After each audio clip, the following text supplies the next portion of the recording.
قبل ما نبدأ عايزك تنسى كل حاجة تعرفها عن الطبيعي.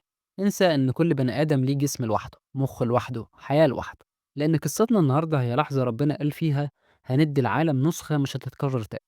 تخيل إنك تتولد وتلاقي نفسك مش لوحدك، مش توأم أو مش أخ وأخت. لا، ده أنت هو نفسك فعلا، نفس الجسم ونفس القلب ونفس الرئة.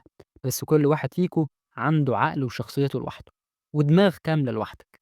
قصتنا النهاردة أغرب من الخيال، أغرب من أي فيلم، ومع كده كلها حقيقية بنسبة 100%. والأغرب إن العالم كله فاكرها، والأغرب إن العالم كله كان فاكر نهايتهم معروفة، لكن آبي وبريتاني قرروا يعيشوا قصة محدش عارف يفهمها لحد النهاردة. يلا نبدأ. سنة 1990 في ولاية مينيسوتا الأمريكية اتولد بنتين توأم، لكن مش زي أي توأم. الجسم واحد والعمود الفقري واحد والقلب واحد والجهاز الهضمي واحد، لكن كل واحد عنده دماغ تانية خالص، وكل راس فيها عقل مستقل عن التاني. الأطباء اتصدموا والأهل انهاروا، وتوقعات إن هم أصلا مش هيعيشوا يومين، لكن كل اللي بيحصل ده كان ضد توقعات. أبي وبريطاني كملوا الأسبوع وبعدين الشهر والسنة، وبقوا أشهر توأم ملتصق في العالم كله.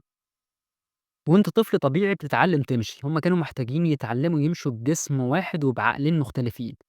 آبي تتحكم في الناحية الشمال وبريتاني تتحكم في الناحية اليمين، يعني لو واحد فيهم مش مركّز الجسم كله هيقع.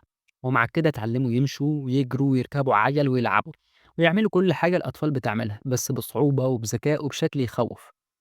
سنة 1996 ظهرت الحلقة اللي قلبت الدنيا. أوبرا نيفيري استضافتهم وهم عندهم 6 سنين، والعالم شاف لأول مرة إن مش بس هم عايشين، لأ دول متفوقين كمان. شخصيتهم مختلفة 180 درجة. آبي عصبية عملية وبتحب الرياضيات، وبريتاني هادية ومريحة وبتحب الرسم والموسيقى. والجسم ماشي ورا الاتنين وبالتنسيق اللي يخوف. في المدرسة كانوا بياخدوا شهادة واحدة، بس المدرسين كان بيعاملوهم كل واحدة كأنها طالبة مستقلة. يعني الامتحان إجابتين والحضور اسمين، لكن الجسم واحد والكرسي اللي قاعدين عليه كرسي واحد. رغم كده كانوا متفوقين دايما ومحدش يقدر يتفوق عليهم. أغلب الناس كانت مفكرة إن الموضوع هيقف عند الدراسة، لكن آبي وبريتاني دخلوا الجامعة ودرسوا وتعلموا علشان يبقوا مدرسات وتخرجوا بنجاح. والعالم كله وقف يسأل إزاي اتنين يكتبوا واجب واحد ويذاكروا مع بعض، وإزاي كل واحد كان قرارها مختلف عن التانية. خبر عالمي صدر الصحف إن معلمة برصين، لكن الحقيقة الاتنين بيشتغلوا بس بياخدوا راتب واحد، لأن الحكومة شايفة إن هم شخص واحد، ومع ذلك هم ما اعترضوش، لأنهم شايفين إن الحياة نفسها أكبر تحدي، والفلوس آخر همهم. على قد كده هما بيختلفوا بشكل كبير جدا، كل واحدة بتحس بالجوع لوحدها، كل واحدة ليها دقات قلب مختلفة ومشاعر لوحدها خالص. التانية ساعات بتحس وساعات لأ.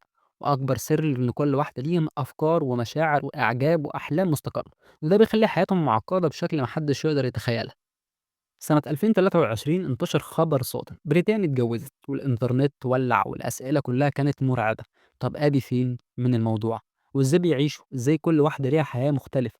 الحقيقة هم قرروا يكتموا كل التفاصيل، لأن العالم كان قاسي معاهم قوي جدا، والناس ما بترحمش.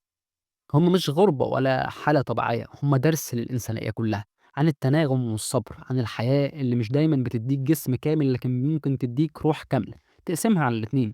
أبي وبريتاني مش معجزة طبية ولا قصة مسلية، هم تعريف جديد لكلمة حياة. اتولدوا في جسد واحد، لكن كل واحد فيهم عاش حياة كاملة بعيد عن التاني. وبكده نكون وصلنا للنهاية، يا رب يكون عجبك الفيديو.